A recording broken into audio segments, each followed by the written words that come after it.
the welterweights fight and start mixing it up. If Errol Spence Jr. does decide to fight Mikey, then move up and fight Canelo in May of 2019 on Cinco de Mayo. We back. It's the Boxing Clinic and more. It's your boy CJ Goodfella. One time for the one time. Y'all know what the business is. We grinding, man. And I believe so. You know, I believe it'll be if Canelo, if Errol does fight Canelo, you know, after Mikey in May. And I think it will be a case where Errol won't come back down to 47, I don't believe. I think he will go to 54, win, lose, or draw. And if he wins and beat Canelo and Mikey and get a bigger, wider fan base, I think then those welterweights will start calling Errol out. Oh, I want to fight Errol. I want to fight Errol. Now that it's worth it. It's the same thing that happened to Mayweather. Mayweather would call all these Oscar, Shane out. Nobody wanted to fight him. Morales didn't want to fight him. Barrera, those guys, whatever. And then when he became a cash cow, everybody wanted to fight him. You know, Oscar gave him an opportunity. He took it. He ran with it.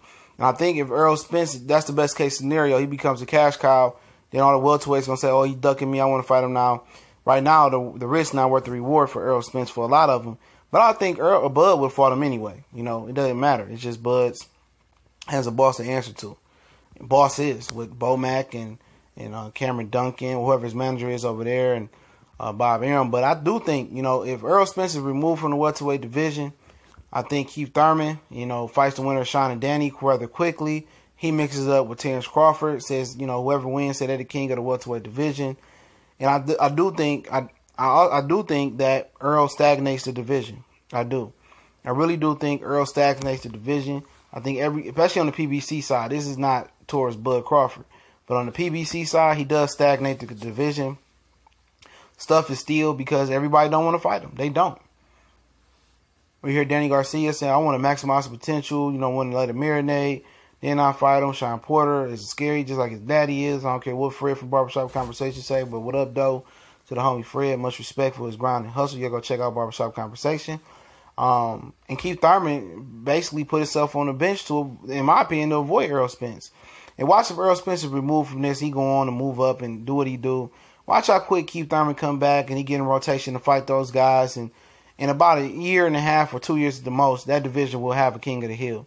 They will get over the stumbling blocks of making the Crawford fight and them crossing the gun line and making Crawford versus Thurman. Because I think with Earl going, I think Thurman will come back, whoop on the winner of Sean and Danny, and Keith Thurman and Terrence Crawford is going to make a fight, you know, and they're going to have a king of the hill. And I believe at this point Crawford will be the king of the hill. It's going to be the biggest what if, shoulda, coulda, what if Errol had stayed as a welterweight, how would it turned out between Errol and Terrence Crawford? And that's how boxing works. Boxing never wants to do things the competent way, the right way, the way it was intended to do. They want to sit here and make fighters make decisions. You know, you be in fear like Paul Williams, you know what? You got to move up. You got to test your limitations to the most extreme measures. And I believe Oscar De La Hoya will pull the trigger on the Canelo fight and the Errol Spence fight because he don't want them fighting them middleweights. The middleweights is too big. A lot of them middleweights can be super middleweights right now. And Canelo has the stature of a welterweight, you know, the physical limbs of a welterweight. So I believe Oscar will come with a correct deal. This won't be no 3-fight deal with Golden Boy. No, he knows that's not going to fly.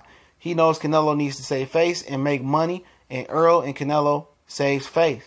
And if Errol wins that fight, you know, and Errol beats Mikey and win that fight with Canelo, these dudes are going to be claiming Errol is ducking them. And Errol going to say, well, come to 54. But then if he beats Crawford at 54, well, Crawford really wasn't a 54-pounder. He moved up 4 divisions altogether. I mean, Errol had an unfair advantage. It's all the while taken away from what the fighter does.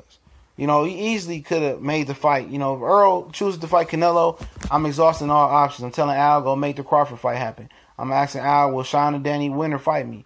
You know, and if none of them seem to really come circle, then I got to move up and get a good split from Canelo and make my money and keep it moving.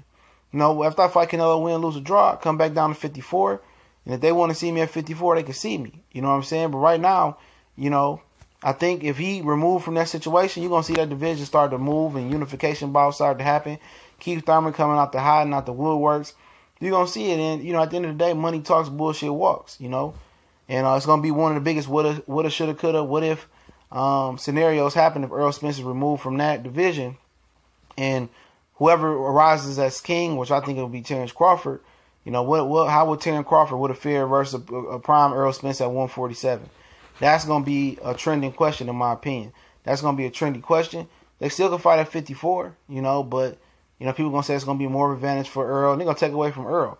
So, you know, right now, you know, like I said, if you remove him from that division, it's going to get circulating, and stuff will start going to happen.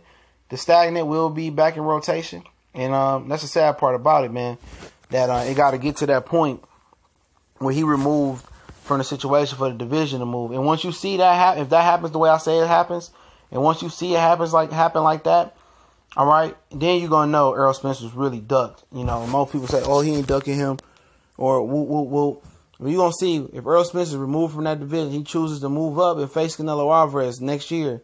You're gonna see that he definitely was the plug in the division, and shit gonna start draining out the division. You're gonna get one champion, one face, one name, Deontay Wilder. I'm joking. Terence Crawford, I believe, is going to be that guy. But it's the Boxing Clinic and more. We're on Facebook, Instagram, and Twitter. You can check us out on all social medias in the links in the description. Also, the new Raw and Cut podcast link is in the description. Self-explanatory. Once you click on it, just download the free app and do your thing or go through the web browser. Also, the PayPal link, S1210, College Sports Most Wanted. All those links in the description. Shout out to all the brothers out there grinding on that boxing tip. We working. We doing our thug dizzle. We talking real trail boxing talking. That's what we do. Real sports talk. And if you want to share this video, go ahead and screenshot it, put it on social media, and share it with a friend or two, and share the channel name as well. We gone.